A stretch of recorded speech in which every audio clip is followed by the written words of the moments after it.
pertanyaannya, apakah itu merupakan sebuah kelebihan? Terima kasih Gus Iman atas souvenirnya. Terima kasih Gus Iman atas souvenirnya. Semoga channelnya makin berjaya. Assalamualaikum warahmatullahi wabarakatuh, sahabat GIT dimanapun Anda berada. Kita jumpa lagi dan kita akan menyapa Gus Iman. Assalamualaikum Gus Iman. Waalaikumsalam warahmatullahi. Begini Gus, ada rasa penasaran saya. Ada seseorang yang mengaku katanya bisa melihat bangsa jin Gus. Itu termasuk indigo atau mempunyai kelebihan atau sebaliknya gitu Gus? Yang abang penasaran itu terkait seseorang yang mungkin mengaku bisa melihat makhluk gaib, makhluk gaib ya. Seperti itu lah. Iya. Memang seorang yang konon ceritanya itu bisa melihat makhluk gaib bangsa jin lebih familiar dianggap atau dikenal indigo kadang ya. Iya, indigo. Seperti itu di halayak masyarakat kita. Kalau pertanyaannya apakah itu merupakan sebuah kelebihan atau sebaliknya, beginilah ya. Kalau saya pribadi menyikapi seseorang yang mengaku bisa melihat makhluk gaib, saya biasa-biasa saja. Seperti itu. Pertanyaannya, apakah bila mana seseorang melihat bangsa jin itu merupakan sebuah kelebihan? Menurut saya bukanlah. Bukan ya? Bukan. Karena yang saya pahami, kelebihan yang saya anggap sebuah kelebihan itu adalah kemuliaan dari Allah. Itu. Apakah melihat bangsa jin itu merupakan sebuah kemuliaan yang diberi oleh Allah? Saya rasa ya gak begitulah cara menyikapinya. Karena memang terkadang bangsa jin ini setelah keluar ke dimensi kita ya, di video Kelana Masa kayaknya kita pun pernah videoisasi terkait itu juga gitu loh. Jadi seseorang bisa melihat bangsa jin itu karena bangsa jin keluar ke dimensi kita ya. Jadi keluar dari dimensinya itu pun seringnya membentuk sosok ya. Kalau aslinya ya enggak lah, nggak dilihat lah begitu. Keluar ke dimensi kita, menjelma atau ya membentukkan sosok terkadang sesekali dilihat oleh bangsa manusia. Apakah itu kelebihan atau sebaliknya? Kalau menurut saya itu bukanlah sebuah kelebihan, jadi biasa-biasa saja.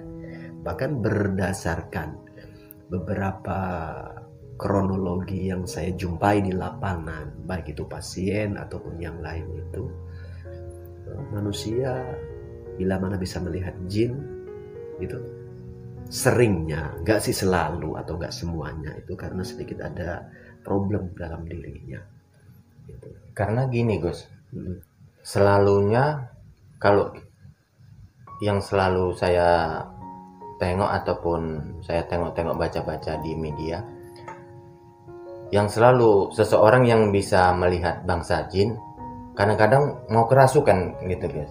Ya memang kita sih kurang begitu memantau di media lah, tapi intinya berdasarkan pengalaman yang saya jumpa di lapangan, rata-rata memang orang yang sering mengalami fenomena itu sering juga mengalami kemasukan atau kerasukan ya, seperti itu. Jadi memang ya saya berpendapat mungkin dalam diri orang tersebut ada portal yang terbuka sehingga kemungkinan sih adanya makhluk gaib yang bersarang dalam dirinya, seperti itu.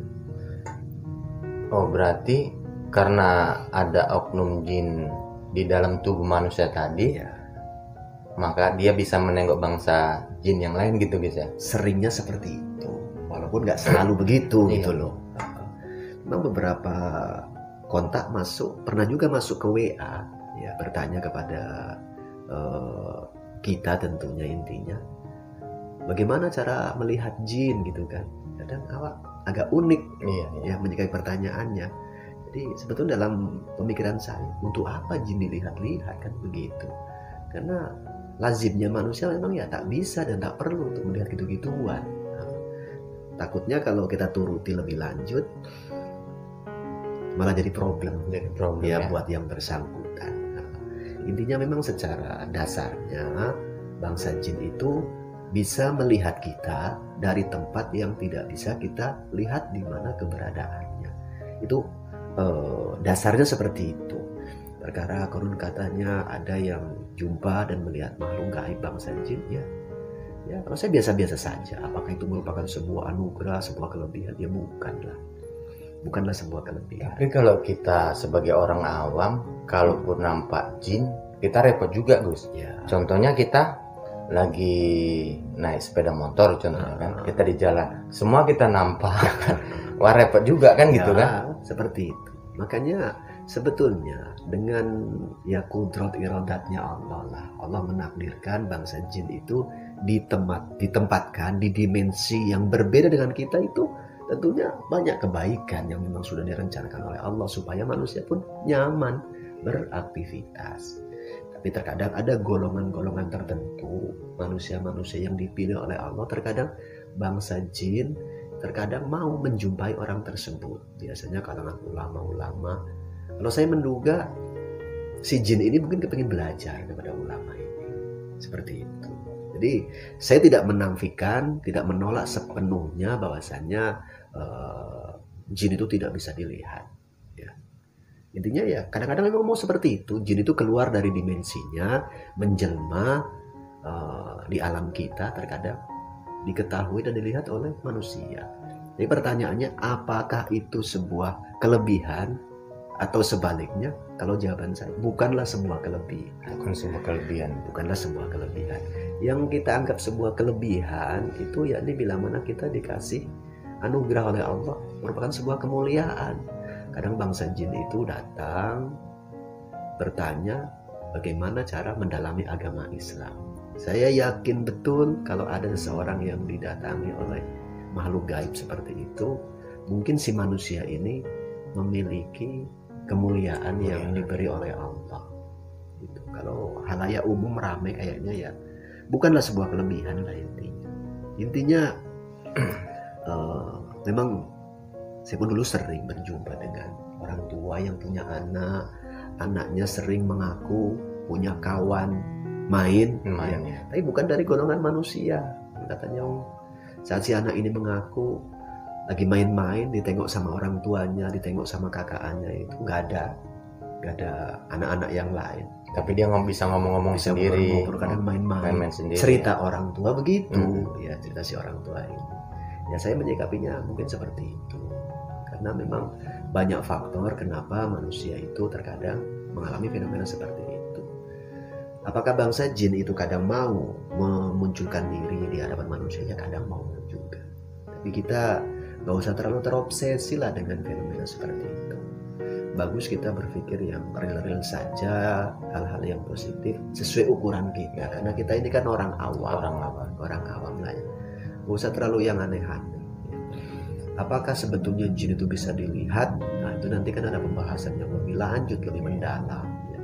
Dalam hal ini tak perlulah saya membahas secara detail, karena pada intinya pertanyaan yang abang ajukan bersifat umum, ya bersifat awam. Ya. Seperti itulah intinya.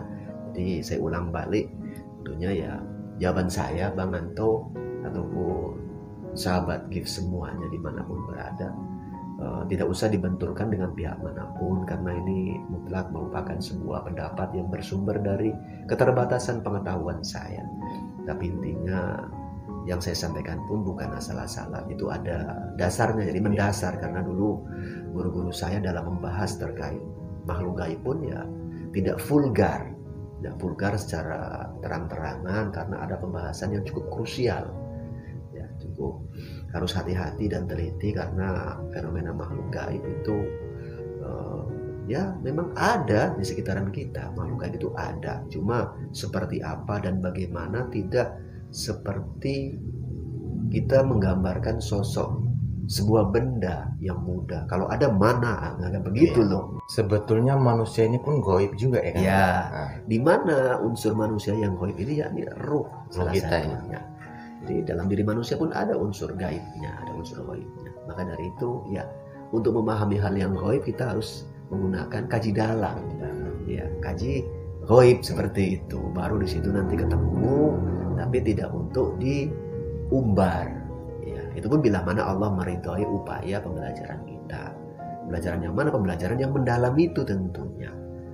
Jadi singkat ceritanya, apakah bisa melihat bangsa jin, melihat makhluk gaib itu merupakan sebuah kelebihan? Jawaban saya bukan lah. Ya seperti itulah ya. Jadi tak usah terlalu berlebihan menyikapi. Mana tahu apapun pernah berjumpa dekatan sekali, itu bukanlah sebuah kelebihan. Hal-hal biasa saja gitu loh. Jadi seperti itulah ya. Karena kalau jumpa pun makin repot Ya gitu. makin repot. Apalagi senantiasa bisa berjumpa. Malah repot lagi. Kadang-kadang kita ngurusi keluarga, ngurusi anggota aja Udah repot. kerepotan. Ditambah ini lagi nampak-nampak kan makin repot kan. Makin repot lah ya. Jadi ya kita selaku makhluk nyata ya udahlah berpikir yang real-real saja lah. Kalau bahas tentang seputaran gaib itu jadi memang ya agak riskan. Itu ada pembahasan tertentu yang lebih detail dan waktunya pun sangat panjang. Ya, apakah itu terus lantas seperti kita mempelajari yang nyata? Tidak. Ya. Jadi ada tahapan-tahapan yang membahas itu.